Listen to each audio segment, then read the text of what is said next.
Obviamente, principal tema é segurança. E o que vai ser discutido aqui é a visão sobre a crise que existe na segurança pública a nível nacional e, de forma particular, aqui no Ceará.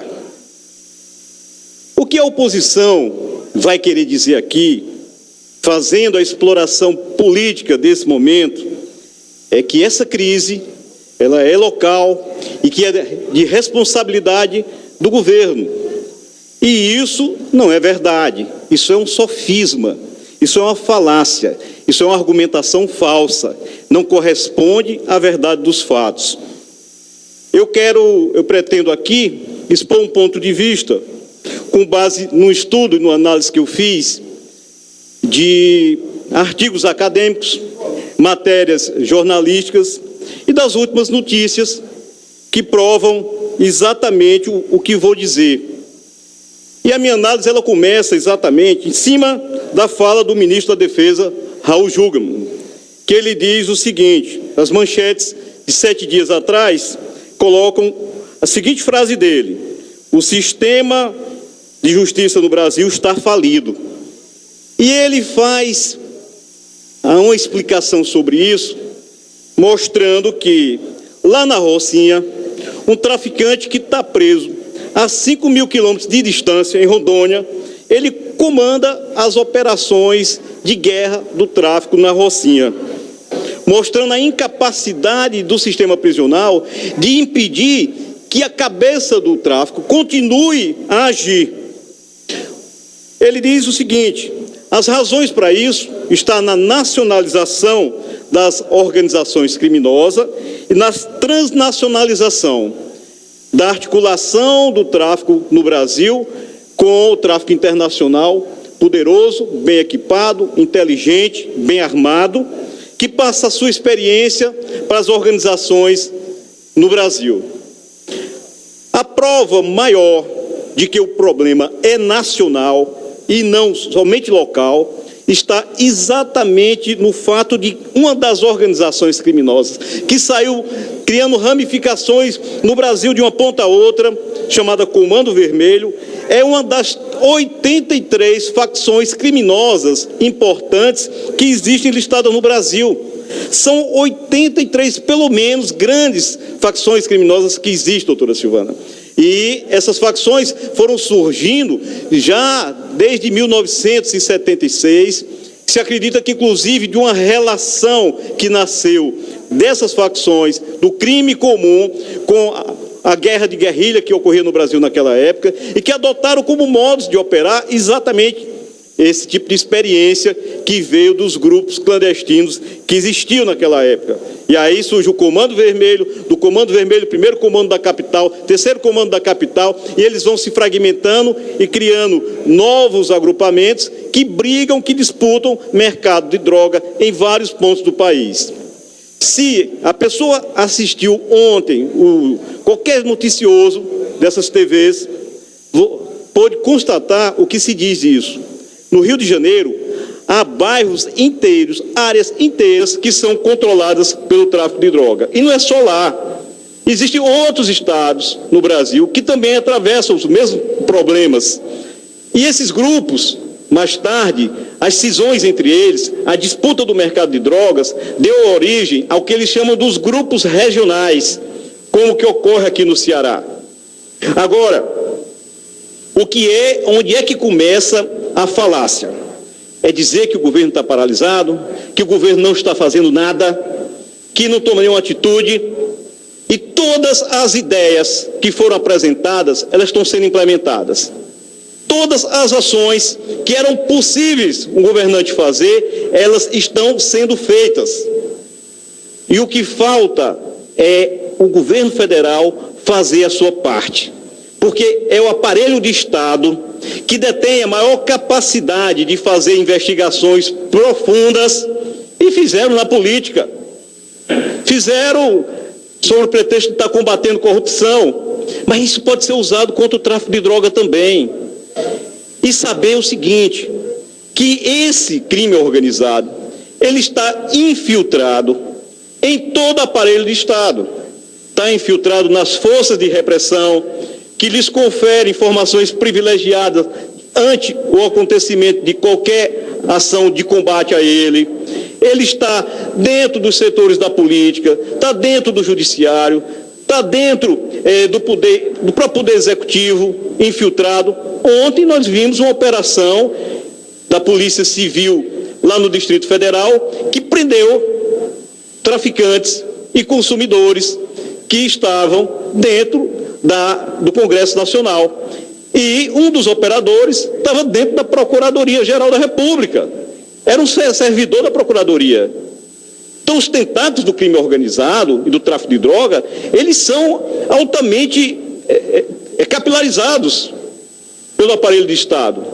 É uma tarefa extremamente difícil, que nesse momento requer uma mobilização de todos, com o objetivo de contribuir com a vitória contra esse câncer que está maltratando a população brasileira. Todas as propostas são bem-vindas e elas merecem ser analisadas e estudadas pelos técnicos. Nesse momento de angústia, de aflição da população brasileira, é como a véspera de Copa do Mundo. Todo mundo quer contribuir com a seleção melhor e todo mundo quer contribuir com suas ideias para que a segurança pública ela se torne mais eficiente. E as ideias propositivas, os bons projetos, eles são mais do que bem-vindos. Mas dizer que aqui no Ceará não se tomou as medidas e as providências, isso não é verdade. E vamos ver aqui. Olha, o governador, ele anunciou agora a convocação de mais policiais. Ontem, passei em várias ruas de Fortaleza e a gente vê, que não via há muito tempo, são os policiais nas calçadas, andando, observando, vigiando.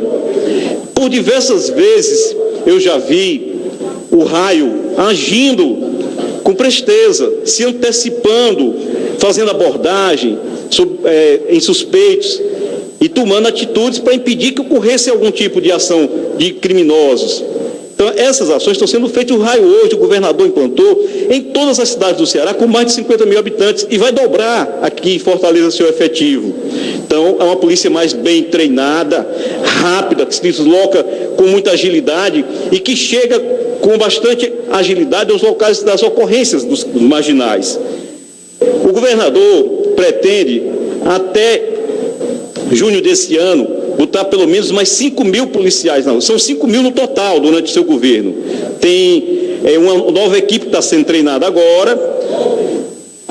Não, 5 mil da Polícia Militar, são 1.500 da Polícia Civil, foram 2.000 viaturas compradas, entre motos e com o pessoal da perícia forense, com os bombeiros, chegamos a 9.000. Então, existem ações concretas, equipamentos... No final, uma parte, deputado querido. Pois não, deputada. Equipamentos novos, armamentos, coletes, enfim, a gente sente a presença da polícia de forma mais ostensiva. E agora, o governo, com essa segunda turma, mais 700 policiais delegados, escrivães, Polícia Civil, pretende fortalecer as investigações para se antecipar aos delitos. Falta a parte do governo federal. O governo tem muitos instrumentos que possam permitir uma investigação mais profunda na questão do controle financeiro e dar uma resposta concreta. Quem ganha com essa situação? Quem ganha com essa matança? Eu fico me perguntando, na hora que nós tivemos a resposta para isso, e quem são os mandantes disso, a gente chega no cerne do problema. Esses jovens que estão se matando, esses pequenos traficantes cooptados pelas grandes cabeças do crime organizado, eles são repostos a cada embate, onde esses aí vão sendo eliminados. A população está sendo manipulada, essa população mais pobre. E é lógico, além da política de um combate ostensivo, da segurança, do armamento, é preciso ter as ações na área de educação, na área de lazer, de cultura, e isso também o governo está fazendo. Eu tenho aqui, todas as semanas, o governador Camilo Santana, ele está fazendo inaugurações de escola. Essa semana vai ser inaugurada a Escola de Educação Profissional no município de Uruburetama. Em Caucaia, na reserva indígena do povo Anacé, são 173 unidades habitacionais, mais iluminação pública, toda a infraestrutura, uma escola indígena com o direito de aprender e mais postos de saúde. Toda semana se inaugura escolas. O governador anuncia mais 20 milhões para melhoramento de escolas e ampliações. E a educação no Ceará, ela está efetivamente colhendo resultados espetaculares. E a gente vê, de fato, um governador que está indo às cidades, que está preocupado com essa situação e que faz parceria com o Judiciário agora para mudanças na própria forma de julgar nas varas de justiça, para criar uma vara específica, para julgar com mais agilidade os crimes cometidos relacionados com essa briga das facções e o tráfico de drogas. Silvana, eu vi esse vídeo também, e eu vi com muita atenção. E você vê toda a vida que uma pessoa, num debate, numa discussão política, numa manifestação, a pessoa xinga, usa ofensas, significa que essa pessoa perdeu a razão, está falando com a emoção ou então está a serviço de algum projeto. Mas o vídeo é tão falho que em determinado momento não tem como deixar de reconhecer o trabalho feito pelo governador Camilo, que chega e diz: olha, o governador está tirando proveito do raio, que o raio está indo para as ações de enfrentamento, a polícia está indo para as ruas. Então, o raio é uma estratégia desenvolvida, criada por esse governo para o enfrentamento direto. É um pessoal que tem um treinamento especial. Ali estão os melhores policiais do estado do Ceará. Eu tive a oportunidade de conhecer o tipo, a modalidade de treinamento que se faz, e realmente aquelas pessoas, aqueles soldados, aqueles policiais, homens e mulheres, tem mulheres também no raio, são muito dedicados, são fortes e têm muitas habilidades especiais. E o trabalho deles surte efeito. E por isso eu tenho a convicção que se o governo federal tiver fazendo a parte dele, fizer a parte dele, nós vamos avançar muito na questão da segurança e voltar à tranquilidade a todos os bairros. Porque hoje já existem áreas que são muito seguras, que são muito tranquilas. E as pessoas vivem normalmente, mas aos pontos críticos, é verdade. E para esses nós precisamos ter uma atenção maior e agir com mais energia e com mais força. E a Polícia Militar está preparada para isso, está aumentando o seu efetivo. Nós estamos reforçando o policiamento, a Polícia Civil, a capacidade de investigação, e o Estado do Ceará está sim fazendo a sua parte com muita propriedade, com muita firmeza. E também investindo nas ações que são importantes para garantir que a juventude que hoje é cooptada pelo crime organizado não se desvie do seu caminho. E o governo do Ceará tem como propósito fazer, e está fazendo, uma educação de excelente qualidade. O modelo de educação do Ceará é referência nacional. Nós, hoje, somos modelo para diversos outros estados, onde os governantes vêm aqui ao nosso estado para ver como é que foi exitosa, como é exitosa essa nossa experiência e adotar o mesmo modelo nos seus estados de origem. Nós temos aqui uma notícia: o governador está reforçando ainda mais a educação. Anunciou um novo concurso para a educação, vai ser feito o cálculo de quantas vagas serão ofertadas. Essa semana já garantiu a estabilidade de 2.450 professores do exame ainda de 2013, da seleção de 2013. Vai criar a escola de idiomas, já criou, passou aqui por essa Casa Legislativa, foi aprovada, e são aulas de inglês e espanhol. São 10 mil vagas, que isso é muito importante nesse contexto atual, aonde o Ceará vai se tornar uma referência nesse ponto de conexão de voos, trazendo muitos turistas que estão vindo. São mais 43 novos voos que virão para o Ceará, com muita gente da Europa, aonde você saber falar um idioma é importante, faz diferença na hora de conseguir o emprego, e a juventude vai ter essa oportunidade. São 10 mil vagas em várias cidades do Ceará que serão ofertadas. O governador também, num outro aspecto, está mandando para cá, está chegando aqui uma lei que vai garantir o pagamento da insalubridade para os agentes comunitários de saúde. Os agentes comunitários de saúde, eles têm um papel importantíssimo na identificação das doenças, nas fragilidades do atendimento médico, nas comunidades, e se expõem ao risco de contrair muitas doenças infecto-contagiosas. No dia a dia, no trabalho, estão se expondo ao sol, à radiação, um agravo à saúde permanente, e merecem o pagamento dessa insalubridade de 20%. Está tramitando aqui nessa casa e certamente vai contar com o apoio de todos nós parlamentares.